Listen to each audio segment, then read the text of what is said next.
Mike Genovese, man, so excited to have you here to have a conversation, learn about your Aro experience. Thanks for coming on. And I mean, let's start. Tell me about a little bit about the Genovese family. I want to hear about you guys. Yeah, no, thanks, Joey, for having me. Happy to do it. Yeah, I'm been married about 11 years. I have two kids, 6 and 9. So in the thick of it, and living out in right outside sunny San Diego in Encinitas, California. So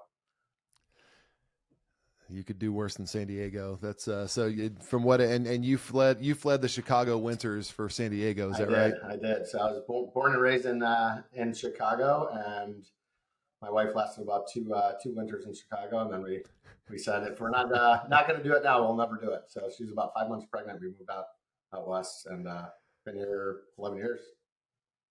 That's awesome. What's the pizza scene in San Diego? I mean, they don't. I assume they don't go deep dish like It's not great.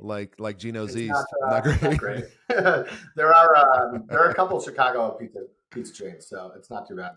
Okay. A lot of New York style pizza. Um, Okay. so we get our pizza in. With two kids, you get your pizza in. But I would imagine so. I guess when I think San Diego pizza, I just imagine a lot of arugula. Just like a real fit, like barely pizza, just topped in arugula. Is that about yeah, right? that's accurate. There's a lot of arugula, a lot of vegetables, but we've transferred our love of pizza over to Mexican food, so a lot of tacos, breakfast Ah, burritos. they So yeah, San Diego does that yeah. well. There you So go. it's all good. Well, man, again, I want to hear a little bit about, again, you've been an RO member for probably coming up on a year now. I want to hear maybe leading up to that.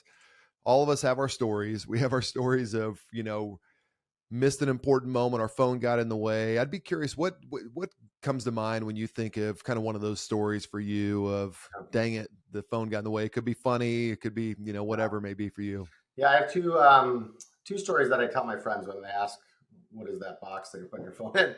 Um, really like in the beginning, a couple RO team members, joined the company, started launching it, and I was curious, kind of what is this box, right?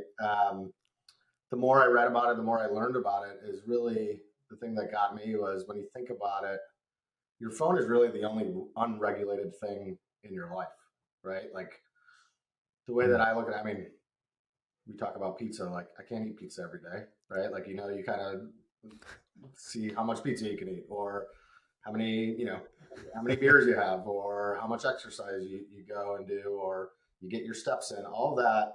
And I really, when I thought about it, it was like the phone is really not regulated at all. And not just for kids, like for me, Mm. right? And so I thought I'd give it a shot. Yeah. And really immediately I started noticing a difference. So when I signed up, it was, I can't remember how many, get an hour in or 2 hours in. So you find yourself towards the end of the day, you're only at 30 minutes. And so now you start getting competitive with yourself, right? So I just found like Right. that was a big difference of like, it's already, dinner time. I'm going to put it in the box for dinner. But I still have an hour and a half to go, right? So get it in the box, and then you Mm. kind of sit there and you're like, now what do I do, right? And so I know you guys talk about Right. intentional time a lot, which is true when you have something to do, but more so I found the big difference of like, all right, I'm going to put it in the box. Like, what should we do right now, right? Like, let's go outside and play a game, or Mm. let's go walk the dog, or go to a pool, or right. It almost like forces you to do other stuff. Um, So that's been it's been a huge game changer for me. I mean, I Yeah. think to answer your question, two stories that I think of is one, a couple weeks in, once my kids get done with their homework, we're ready to watch a movie. I put the phone in the box, and my daughter, who's about to be 9 on Saturday, said, I really like that you don't have your phone, you're actually watching the movie, right?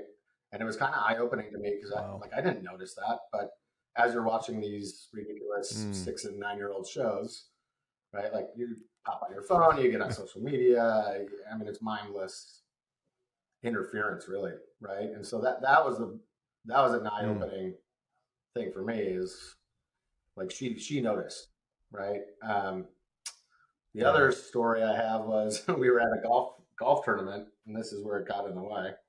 we were at a golf tournament. Tiger Woods was playing this a couple of years ago. We're a big golf family, and we were lined up. He was walking from one tee box to another. So I got my daughter right up on the rope, and I was like, give him a fist bump. And I pulled out my phone, and I'm trying to record it, and I missed it. Right. And so what did I miss? There were a bunch of people. The phone wasn't in focus. I didn't really get the fist bump, but I missed her excitement. I missed the fist bump. I missed seeing Tiger Woods. Right. And so luckily there were a bunch of people around me that were like, oh, we'll share the video with you. And we got a good picture of her fist bumping. But that was, you know, you go to kids games, everybody's got their phone out, a school play, everybody's looking at the play through the phone, and you miss a lot, right? And so it's stuff like that has really made a difference. Like my son had a school play, everybody had their phone out recording it, and I was like literally the only one that was just watching it, right? and you start to notice other things, like he's talking to somebody else, you see other people, like his friends, and so that was a big thing for me, for sure.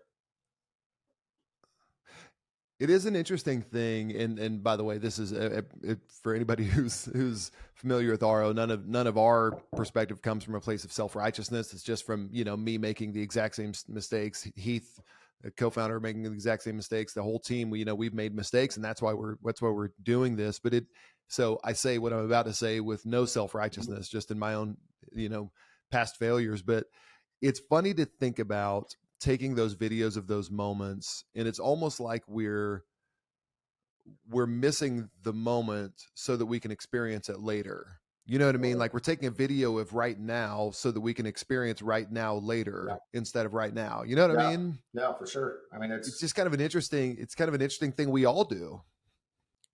Yeah. Right. Yeah. I mean, and then like you go to concerts, right? And everybody's recording the concert, and you're like, you're at the concert. Right? Like, watch it right now instead of watching it later. Right? And so, it really is. I mean, it's really helped me be more proactive, whether it's with friends or family or conversations.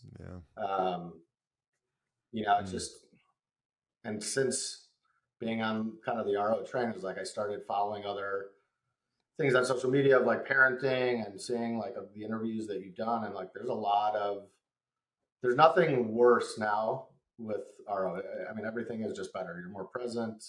You're finding time for friends, for family. Like, it's been a game changer for me, for sure.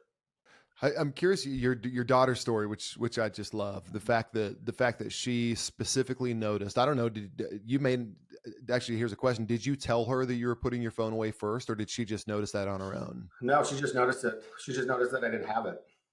Right. And so she didn't even mention anything about the phone. She just said, you know, I really like that you're actually watching the movie.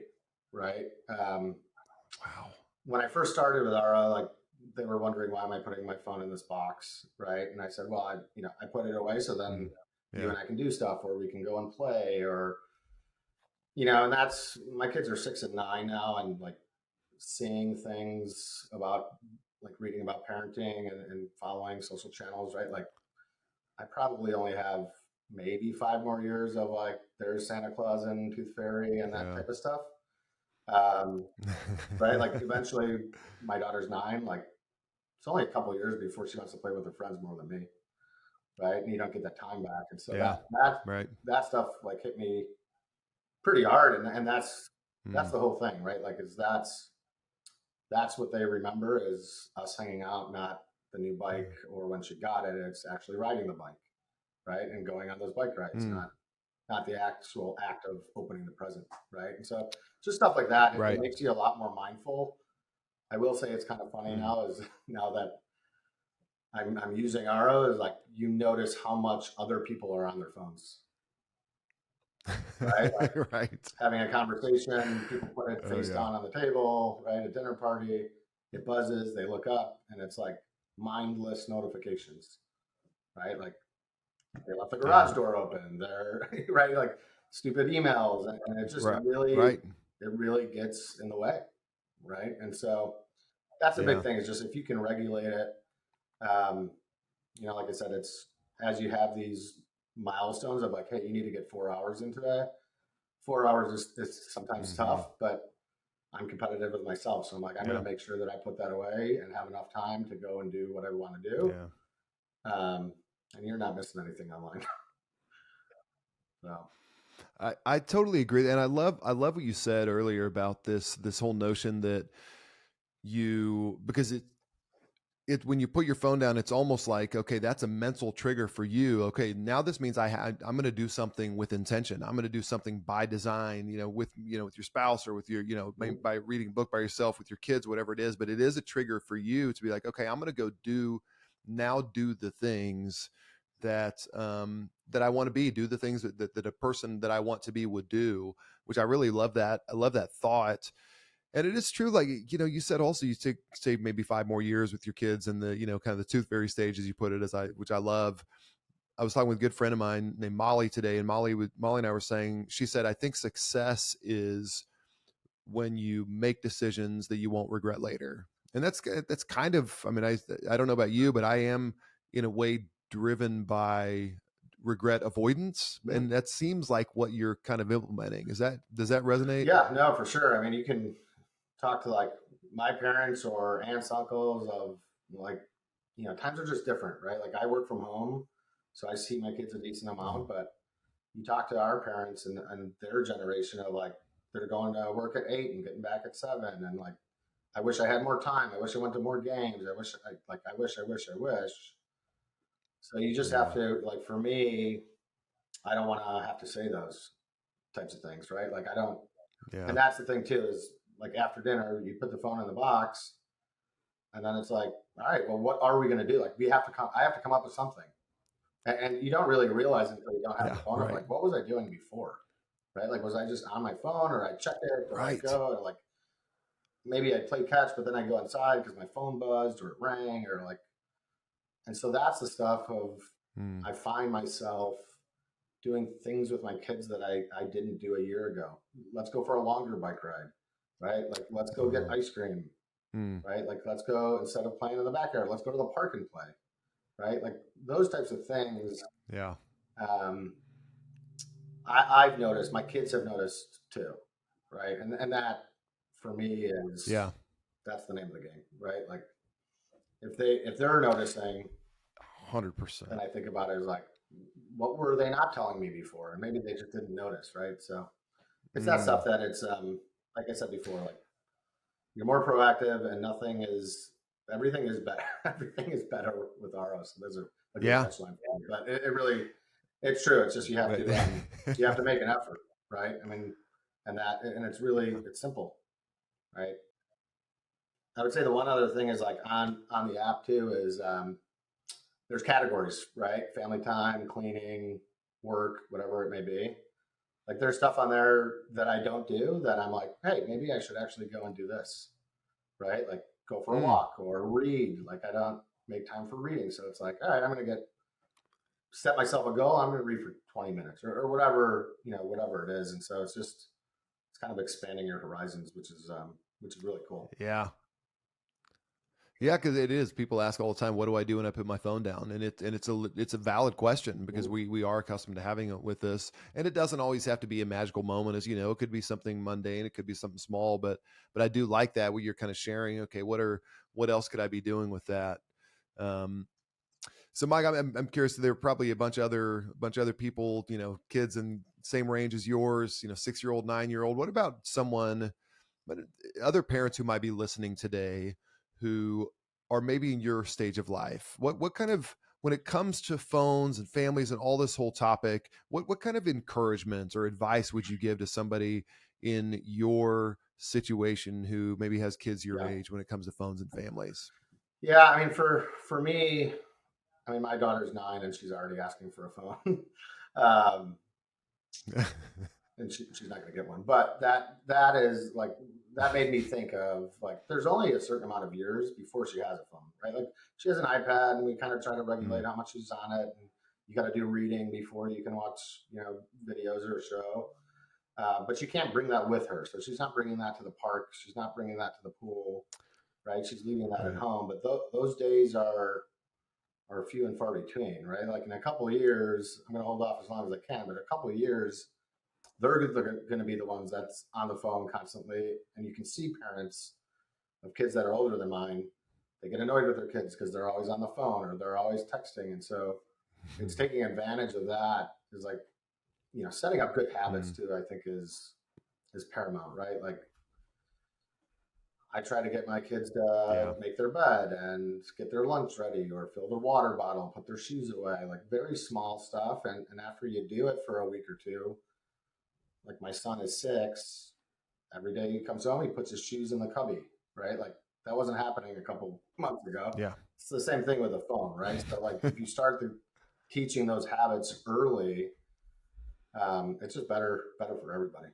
And so that with the phone, especially is you just want those times where they ask you to play and they are excited when you come home, as opposed to you come home from a work trip, they're on the couch, they're on their phone, and it's like, hey, Dad, instead of opening the door, running out into the driveway and saying, I'm so happy you're home, So maybe I'm getting old, but that's what I think of, right? It's like I want those types of things to last, right?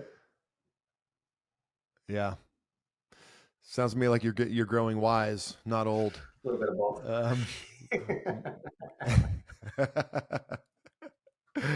Mike, I appreciate you. Thank you for encouraging others, encouraging me. It's an amazing thing, taking your kids' encouragement of you and then encouraging others with it. So thank you for that. Thank you for being an Aro member, and I really appreciate you joining us today. No, absolutely. I appreciate you guys. Keep up the good work, and excited for what's to come.